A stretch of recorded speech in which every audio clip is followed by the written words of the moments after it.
All right. Good morning, Doug. We have some fun news items to talk about today. Well, maybe not fun. I want to talk about Russia and Ukraine. Got to talk about what happened with Greta, who was arrested protesting a coal mining operation, and then some economic issues that are showing that we are on the wrong track. No doubt about that. So, first of all, how are you doing today, Doug? Fine. It's a beautiful day here in Uruguay, so can't complain about that. No, can't complain about that. And yeah. What do you think about this?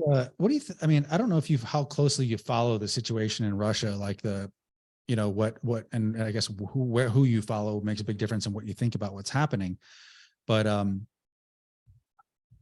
what's your general appraisal of the situation now as you understand it? Well, I read a number of blogs and talk to a few people that are boots on the ground. And I still don't know what to make of it. Because, of course, there's that old saw, which is quite correct. In war, truth is the first casualty. So you have to automatically assume that most of everything that both sides say is a lie, intended to influence the psychology of the population or God knows what else. So taking all that into consideration, well, I listened to a snippet from Lieutenant Colonel. Maybe I should share that. Let me go ahead and share that so people can hear it. I think so. That'll set a good context. We can talk about it from there. Okay. We reckon that we can confirm 122,000 Ukrainian dead through various open sources, newspapers, obituaries, people on the ground counting. However, we've also managed to discover that there are at least 35,000 missing in action, presumed dead. So if you add those two sums together, you come up with roughly 157,000 dead. And that's about right. If you add to that another 300 plus thousand casualties, you have a good picture of what effectively has been the total destruction of the Ukrainian army that they began the war with, and an attempt to build back with reserves and untrained recruits. Now, on the Russian side, we can account for somewhere between 16 and 20,000 dead, and perhaps 50,000 wounded. When you run the calculus, that's about one Ukrainian killed for every one Russian killed. That's a losing proposition in a war. Excuse me, one Russian killed for every 8 Ukrainians killed. Right. And that is a losing proposition. 1 to 8. Doug, though that ratio is pretty extreme, I don't know what other wars have even had a ratio that bad. No, that's a really extreme ratio, and he's a level-headed guy who later in that podcast he's doing with Andrew Napolitano goes into a lot of details about the various weapons and why the Germans and the French sending a few tanks in, the Americans sending some Bradley fighting vehicles over there, why it's completely meaningless and actually irrelevant to the war. So he's following this pretty closely, but 8-1, that's especially, it's usually the attacker that takes most of the casualties, not the defender. So that's hard to believe that the Ukrainians could be losing or the Russians losing that few. If let's assume that's an accurate number for the Ukrainians, seems reasonable, but how can he be certain of the accuracy of the Russian numbers? I mean, how do you, it's like he's pulling that number out of his thumb. Well, I think he's getting it from the same sources you can, the public reports, and the like for instance, they do report to the families, when there's a death. And so I think there's part of that pipeline. Now, of course, they could be holding a bunch of them back, pretending they didn't happen, but that's certainly one source that they use. But I mean, I got to imagine a guy like this guy has a reasonable battlefield assessment. Let's say he's off by half. still the Ukrainian casualties are dramatically higher than what I'm sure most Americans imagine they are, which, and this shows, especially in this recent battle they've had around Bakhmut, I think it's called, and Solidar, I think those two, that Ukraine is just getting crushed in this process. And it doesn't seem like that story is getting out at all. No, it doesn't. Anyway, I'm putting my money on the Russians winning for lots of reasons, because, it would appear that the Russians, or if you want to say Putin, thought it would be a walkover. Okay, turned out not to be. But, armies tighten up and get experienced and pretty quickly. So I think the Russian army now is kind of getting into the groove, and they've got a lot more people. They've got a lot of material. And frankly, I think, other than the fact that they actually launched the first attack, which is problematical, but they were highly provoked. And it's an existential thing for Russia at this point, because it looks as if the United States wants to break the country up. And I'm sure that's going on. That discussion is going on in circles in the US, because the fact of the matter is, it's called the Russian Federation. Soviet Union broke up. Okay, great. But the Russian Federation is only about half ethnic Russians.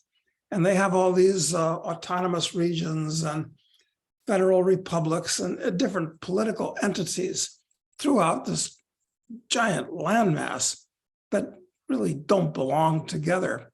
So it's been said, and I believe that it's true, that what the Americans want to do is break Russia up into a whole bunch of little countries. Okay, but for whatever, that's not something the Russian government wants to have happen. So this could get completely out of control, I think. What do you think, though? You'd think that with this happening, I mean, you have to assume the DoD knows and NATO command knows exactly what the real casualty numbers are, or certainly has a good idea of them. If they are anything close to what Colonel McGregor suggests here, you have to assume that they're thinking about, de-escalation strategies, I would assume. But at the same time, I think it's interesting that Henry Kissinger, who actually announced earlier, or talked earlier, that he wanted, that people needed to work this out, there had to be a diplomatic solution, came out yesterday saying that today that Ukraine should join NATO, that it was important for NATO, for them to join. Like, doesn't that signal something bigger, that there's an escalation on the mind of the West? Yeah, I mean, Kissinger is notoriously corrupt and slimy, but on the one hand, one thing he's not is stupid. And how could he possibly imagine that Ukraine should join NATO? I mean, because it's pretty obvious that all Putin wanted to do was to solve the problem in the Donbass, where the Ukrainian army had been attacking those two breakaway provinces for the last 15 years, raising hell, and to cement their ownership of the Crimea, which has been Russian in population and politically and for the last 200 years. And in the worlds of realpolitik, which is where Kissinger lives, these are reasonable things, especially in an area where the borders have been moving and floating for 1,000 years. So I don't know what the hell's going on in his mind. Seems to me it's just him signaling support for escalation. I think that's the only thing that can come out of it, is that a guy who was an institutionally credible, I guess, who was against what was happening and argued for, some sort of negotiated settlement, now basically near his death has to come out and say, that they should be part of NATO. Like, to me, it's like him signaling support for escalation. Yes, is the fact that he's in his 90s and looking to join the choir invisible. Does he want to immanentize the eschaton, as it were, and set off World War III, because the Russians just will not allow themselves to be invaded. Exactly. Especially as Douglas McGregor pointed out, I thought it was a cute and candid observation. You can't have German tanks with iron crosses on them going over the Russian border. That just Not going to work. It's just too weird. Yeah, will not happen. Will not No. happen. Okay. All right. Well, let me share my screen again and just share this little this arrest that happened with Greta. I think it's fascinating. And actually what I'm going to share actually shows it in contrast to something else. So here we go. It's really funny. Dorsan is ordered to retrieve the sack he's forgotten. There's an urgency now. The rains make this dangerous. So basically on the right, these are people who mining in Africa for these rare earth minerals that are needed for electric vehicles. Okay, so that's what they're doing. And here's Greta on the left. Work even more risky. And Dorsan's told in no uncertain terms he risks a beating if he messes up again. Dorsan, with Richard beside him, have worked all day. They're 8 and 11 years old. Even this punishing work doesn't guarantee enough for food. Dorsan hasn't eaten for 2 days now. This is what helpless looks like. And in the most... So Doug, is everything fake now? Is everything fake? It really is. Here's this, this highly privileged, silly little bitch creating a photo op where she's politely arrested by the police, and she wants to close down a coal mine. And meanwhile, these African kids are, they're starving to death. They're to mine, I don't know what they're mining, probably Cobalt, maybe? Probably tantalum, not cobalt, but I don't know what kind of a mine they're playing around with in the dirt. But it's amazing. How can anybody support or even like her especially after that outrageous speech where she winds up saying, "How dare you? You've stolen my youth." I mean, one of the most privileged people on the face of the planet. And she talks about, "You've stolen my youth." I mean, it's bizarre is what it is. Yeah. And I got to imagine, this video came out 2 days later after the arrest photos came out, clearly showing the whole thing, showing it's all. And if you watch that whole video without the side-by-side of it, you see that you hear Greta laugh and smile. The cops like hold her at different angles, like they're, so for the pictures, and they finally carry her out. And it's the carrying her out picture that was like circulated broadly before, but there's a version of it where you see her smiling actually. Well, and she looks so freshly laundered and well made up, as if she was anticipating a photo op, which of course she was. Yeah, and the best part is she didn't have to mingle with the riffraff, the normal protesters before this. She just was ushered straight to the VIP protest area where the film crew was, and they snatched her up and took her back to a warm, dry place. That anybody can see Greta as an icon is a testimony to the stupidity of the average person. Good point. And the naivety, the gullibility of the average person.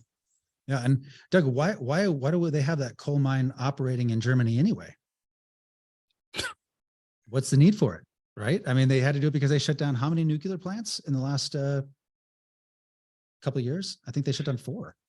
Well, and they're planning on, or at least they were planning on, shutting down all of their nuclear plants and putting up solar. And I think that Germany would be one of the worst locations. If you had to go out and find one of the worst locations on the planet for solar, it's got to be Germany. Yep. It's stupid. So dumb. Yeah. But yeah, I'm just, I guess the most interesting thing to me was just that everything feels like it's staged now. So much of what we see, everything that's presented to us is designed to create an impression with us that is often very, very different from reality. And we talked about this before with, we spending more time in a non-mediated reality, because in a mediated reality, odds are you're not seeing the truth. And I think this is the truth of the war situation, and also with the, any of these figures trying to sway us toward the Green Revolution or something else. Yeah, we're living in a gigantic Truman Show, actually. I need to rewatch And yeah, and I've really come to hate my computer. On the one hand, it is so convenient and so helpful. But on the other hand, it bends your reality. And I don't even use an iPhone, and I don't go on Twitter or Instagram or all these other things. I do it for both of us, Doug. I do it for both of us. And I appreciate you're making the sacrifice, but you're not a kid. And if kids 10, 15, 20 years old are going on these things, it's actually warping their minds. Agree. It is. Because the only image they get of Greta is a favorable one, where she's 100 times better than Joan of Arc. Right. That's true. That's true. So last thing I really want to talk to you about was economic stuff. And, the information the official reports on the economy, other than inflation being high, although it's, supposedly moderating now, we think that the impression that is given in the official stats is that the economy is doing well. But some of the statistics you see, some of the things you see coming out now with announcements with layoffs, bank profits down, stuff like that, we're starting to see cracks in the system. How do you think, do you think that we're close to that big reckoning moment where there's, where the kind of the bottom is going to fall out? If the bottom doesn't fall out, and of course, there are a number of ways we can define what that means, bottom fall out. But if it doesn't fall out at this point, because things look better than they are and have looked better for the last few years, because if you shovel trillions of dollars into an economy, magic things will happen. It's almost as if, let's take an example to emphasize this, the government had put $100,000 into everybody's bank account on Monday morning. Well, I can promise you that the Ferrari dealers would be devoid of inventory within a couple hours. It would be a boom. Ferrari's earnings would explode upwards. The manufacturers of swimming pools would explode upwards, their earnings, because everybody that wants a swimming pool but couldn't afford one, well, now I can afford it. I got $100,000 here. So it creates an artificial boom. But at the same time, it's increased the amount of money in society tremendously, which is what the boost in inflation was. But they can't keep doing that because the currency is going to lose value. This is going to end badly. It's not just going to be a little blip and then some mild stagflation for a while, and we go on to better and happier times. This is really serious. It's going to result in massive corporate bankruptcies, lots of individual bankruptcies, the housing market. It was walking on air with mortgages at 3%. Now they're 6% to 7%. And the Fed people say they're going to write, but people can't afford to buy houses at those prices. So especially since heating the houses and all the rest of it is much more. Now this is just going to end extremely badly. You mentioned real estate, Doug. Here's a report I saw on Twitter talking about KB Homes cancellation rate. They're the largest, I think they're the largest home builder, have a 68% cancellation rate. That means 2/3 of home buyers walked away from their contracts in the quarter, leaving KB Homes with a massive pileup of inventory.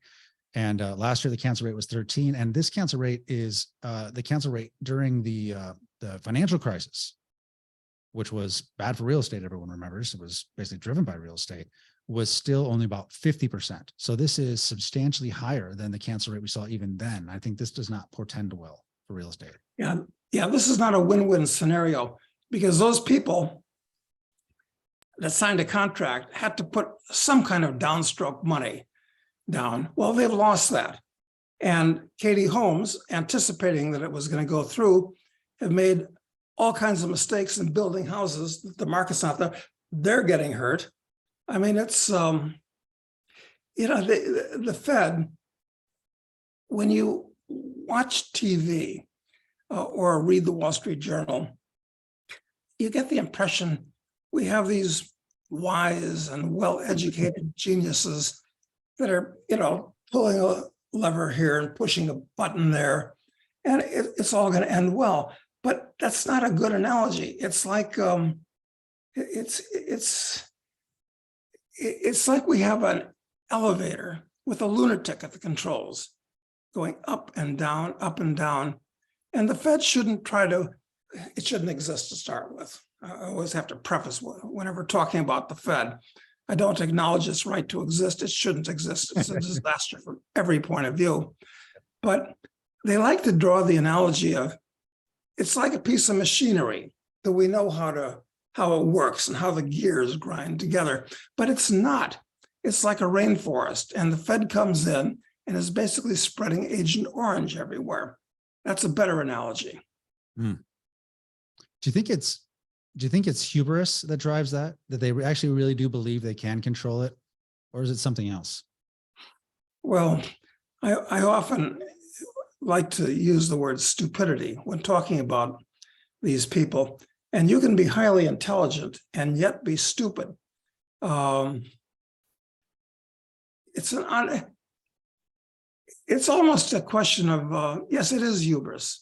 And I define one definition of stupidity I like is it's an unwitting tendency to self-destruction.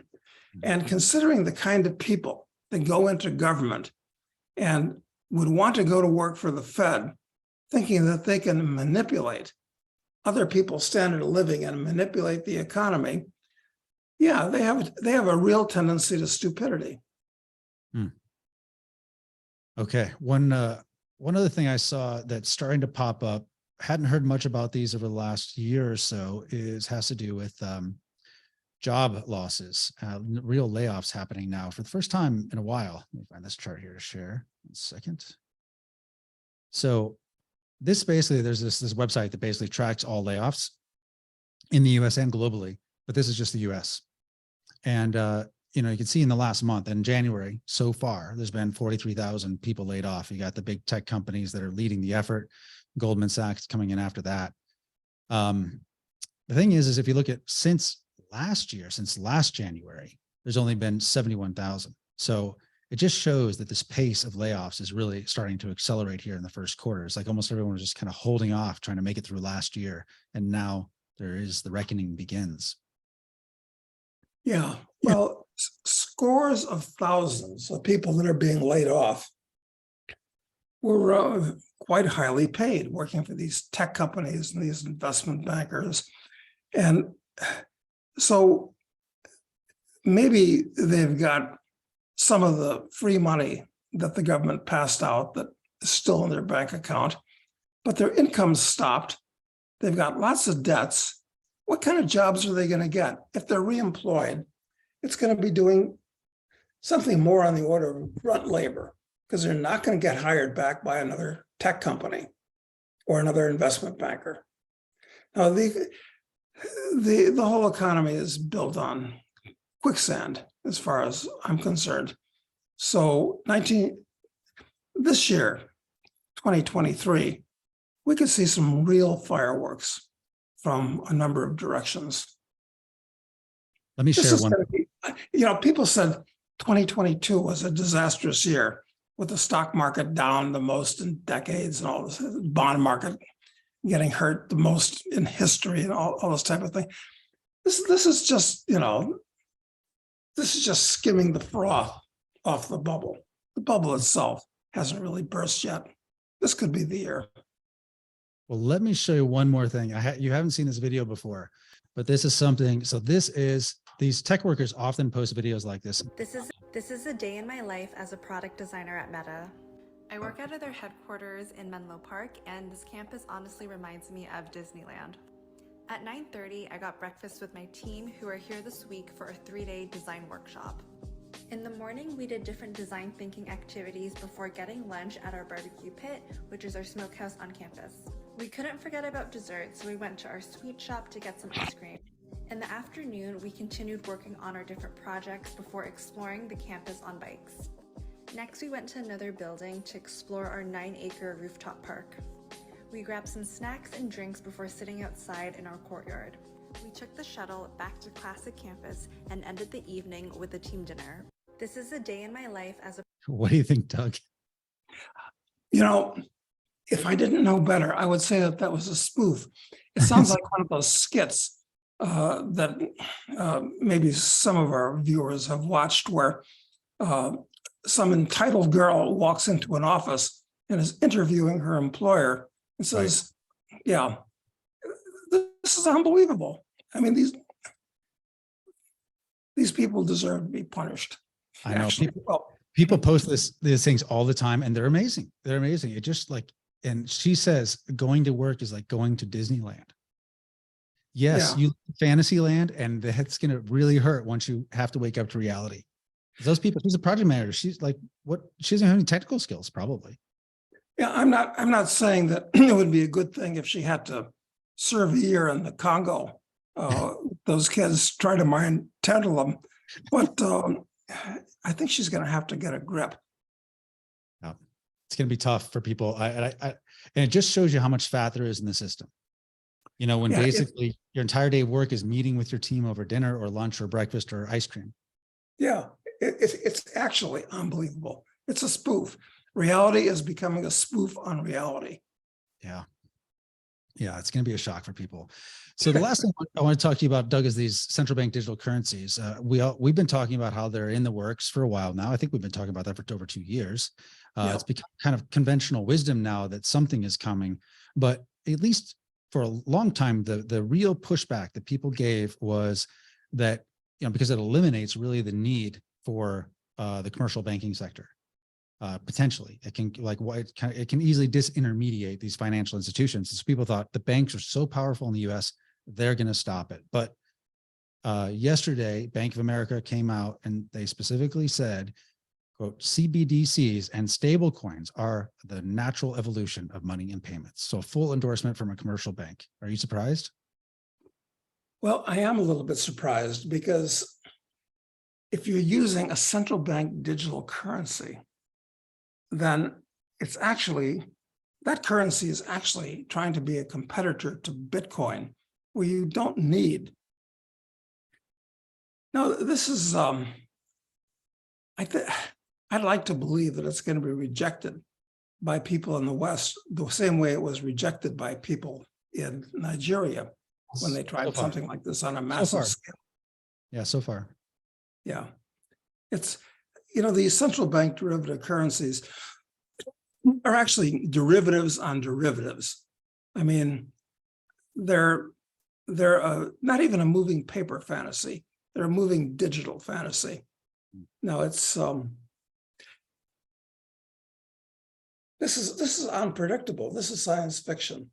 What are people going to do? I'm sure they're going to try to induce people by saying, look, when you open up your central bank digital currency account, we'll credit you with 100 digital dollars to show you it works. And they'll do something like that.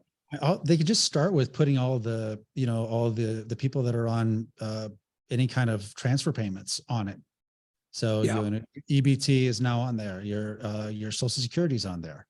You know, all that, and that's an easy way to start. The next bailout that comes out, you know, the next stimulus that comes, just do it that way. Well, that's right. And these people, to get these things, are going to want to spend their CBDCs someplace. So a lot of stores will start accepting them and so forth. Like that silly girl who was narrating that last little video about how great it is to work at Meta. She'll certainly think it's the greatest thing since sliced bread. She will.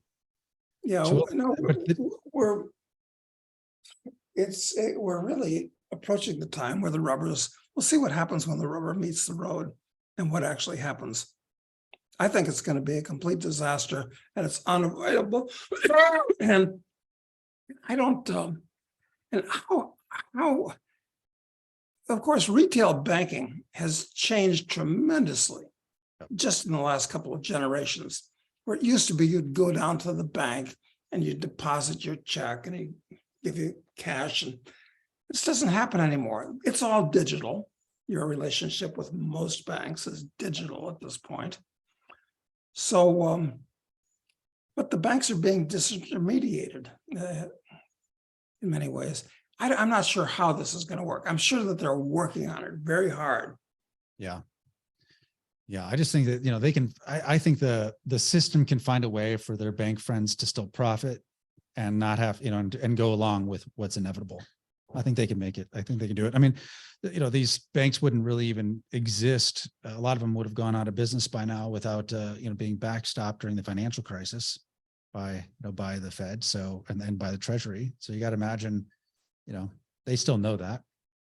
High government officials don't want to see the banks go out of business, because after they leave government, where are they going to Do the have a speeches. soft landing with fat directors' fees and fat salaries if the bank no longer exists to pay them? Yeah, there's not that many board spots available with Pfizer. I mean, what are they going to do? They have to work for the banks. Okay, well, this is kind of like free entertainment, getting to watch and see what happens. But it's not quite free, because we could be very adversely affected, or will be very adversely affected by all this nonsense. yes. The lunatics are in control of the asylum. So Is there any way that they tried ZIRP, zero interest rate, and they tried massive quantitative easing. And I guess this is the final evolution to keep the structure from collapsing wholesale. be interesting and a disaster, I think, and definitely not good for freedom, but it is what it is, and we'll have to deal with it as it comes. So, all right, Doug. Well, thank you very much. I appreciate it today, and we'll be back in a couple of days with some more. Thanks. Great, Matt. Thanks.